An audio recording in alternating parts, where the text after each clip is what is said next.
Hi guys, in this video we are going to talk about the character Kisaki Tetta from the anime Tokyo Revengers, but before we start, don't forget to like, comment and sub our channel for more contents like this one. And with that in mind, let us begin. Kisaki is the principal antagonist for the majority of the Tokyo Revengers series. He rose to the top of the tomen by manipulating Mikey and organized Hinata Tachibana's murder in multiple different futures. When it comes to appearance, you're either going to love this guy or hate him. Standing at 164 centimeters tall, Kisaki always seems to be in a bad mood. He wears a serious face wherever he goes to assert dominance, and his glasses are the perfect icing on the cake. You could regard his appearance as evil, or you might consider it cool. In the end, it's up to you to decide whether his appearance is good or bad.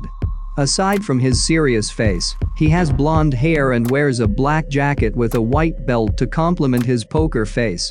His baddest look is completed by the cool earring he wears on his left ear. Kisaki is a ruthless, cunning, and ambitious individual who will stop at nothing to achieve his goals. Although average in stature, his power to rule with fear makes even those stronger than he obeys him. The entirety of his actions in the entire story revolves around becoming the most powerful and influential criminal in Tokyo. Kisaki cares little about his subordinates and superiors alike, seeing both groups as tools for his success. In fact, he sees almost everyone as objects for him to be manipulated. He is selfishly willing to incriminate others, or even make them sacrifice their lives in order for him to escape the law or further his plans. In spite of this, he has remarkable charisma, able to find many willing to serve under him, though this is also because they fear him. He also garners the trust of a few powerful and notable delinquents, which allows him in turn to gain control of their underlings. As a child, he was very timid and insecure. His isolation during childhood makes him develop an inferiority complex and mold him into the ruthless individual that is seen throughout the story. It is also likely the reason why he only sees others as tools. Kisaki's number one drive in life is his obsessive love for Hinata developed during his childhood.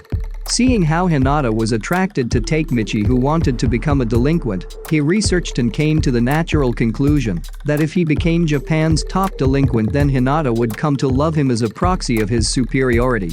Fully aware of his physical limitations, when compared to other fighters, he resorted to more subtle means to achieve his goal, controlling events from behind, instigating conflict and at times murder, while at the same time using every chance possible to gain the trust of whom he deemed necessary to fuel his agenda, researching to the minimal detail and acute precision to set in motion his plans.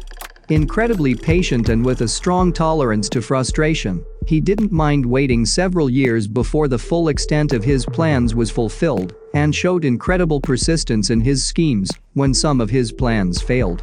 Ultimately, his compulsion to win Hinata's favor was not rooted in genuine love, but on selfish, possessive egotism, best evidenced by having her murdered after being rejected in every timeline in which he confessed to her, repulsed by the idea of her being with another man, and driven insane by her rejection, unable to understand why she would not look at his way despite everything he believed he did for her sake. Although far from the strongest delinquent, Kisaki has above-average fighting capabilities. He was actually able to knock Takemichi out early on in the story with a punch, although it was a knockout punch to the jaw. He is able to hold his own and defeat average delinquents. What makes Kisaki an incredibly dangerous, if not the most dangerous individual, is not his fighting prowess, but his abnormal intelligence. Kisaki has shown extraordinary intellectual abilities throughout the story, being able to foil Takemichi's plans multiple times despite the latter being able to time travel. He has been able to ingeniously manipulate countless powerful delinquents to do his bidding and serve as his stepping stones. His intelligence is such a threat that someone as overbearing as Nobutaka Asanai shook in fear when he thought of the mere idea of going against Kisaki. He has the ability to figure out an individual's weakness, or create one if needed, and use that to his advantage. If not for Takemichi's supernatural ability, Kisaki would have risen to the top of Tomen with ease, which he did in the original timeline.